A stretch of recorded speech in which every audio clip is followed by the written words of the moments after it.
By a show of hands, have any of you ever been in a relationship and there are tensions you do not necessarily know how to approach? Hi, I'm Harris Baxter, and my research project is on dialectical strategies for managing tensions within relationships. I will discuss the importance of confronting issues within relationships using one of multiple ways, but ultimately avoiding disorientation. Like many of you, I as well have struggled with this even in some of my closest relationships. Thus, I will briefly explain some strategies, but specifically focus on one, which is reaffirmation.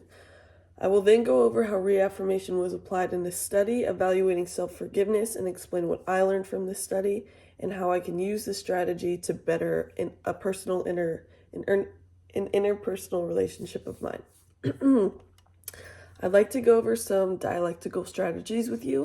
So first, there's selective strategy, which is instead of trying to navigate separate problems from both people in the relationship, you shift your focus onto a more relevant one. There's segmentation, which means using a certain strategy to negate a problem. However, this strategy is like circumstantial. It depends on the matter at hand. There's reframing, which is reshaping problems and maybe using each other's issues created between each other for like an opportunity of self-improvement. And then there's reaffirmation, which is the one I will focus on, which is it's the method in which you and the person acknowledge the issue within the relationship and choose to accept it and not let it threaten the continuation of the relationship. So these are just a couple methods, but they serve the purpose to avoid disorientation, which is when both parties are too overwhelmed by the confrontational issue at hand, and don't even talk about it or address it. So the name of the article I'll be discussing is called No Genuine Self-Forgiveness Without Accepting Responsibility, Value Reaffirmation as a Key to Maintaining Positive Self-Regard.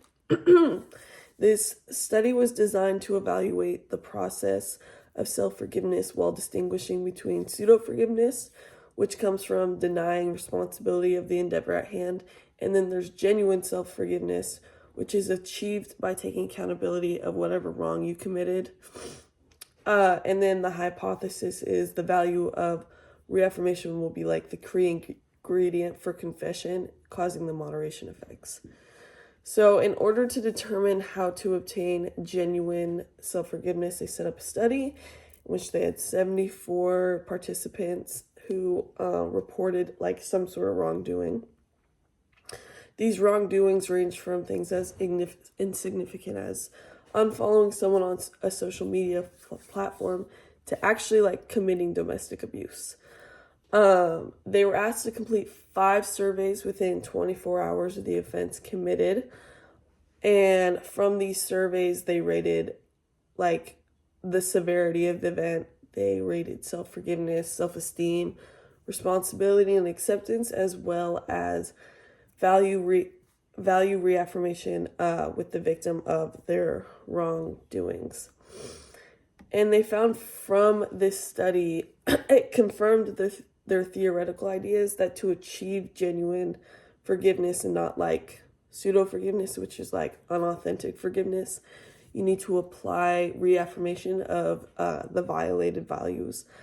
By reaffirming these morals the people committed, these wrongdoings they were able to accept these wrongdoings without like serious consequences regarding their self-image.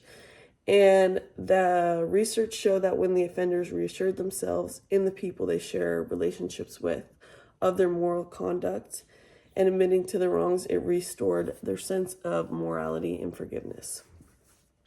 So to use this study and the concept of reaffirmation, I wanted to apply this to an interpersonal relationship with my mom.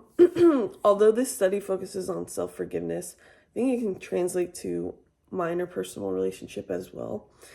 So, for instance, when we have topics we don't necessarily like find an agreement upon, we can acknowledge that and identify like what we find right from wrong and maybe choose not to let that disagreement like threaten our relationship, like how in the study they chose that, even though they know what they did was wrong, they choose to move on. Because even though they knew it was wrong at the time, afterwards they can kind of distinguish right from wrong. Now, to bring this discussion to an end, there are many effective ways to process issues faced with a loved one. Reaffirmation is one effective one. It's an effective communication tactic. Clearly communicating the issue at hand and coming to a consensus of moral understanding from right and wrong. But maybe accepting the wrongdoing or agreeing to disagree is a way to find forgiveness within each other and to avoid further threat to the relationship. However, turning to disorientation and choosing not to discuss it at all and just giving up is not a healthy or effective way to maintain a relationship. Thank you for listening.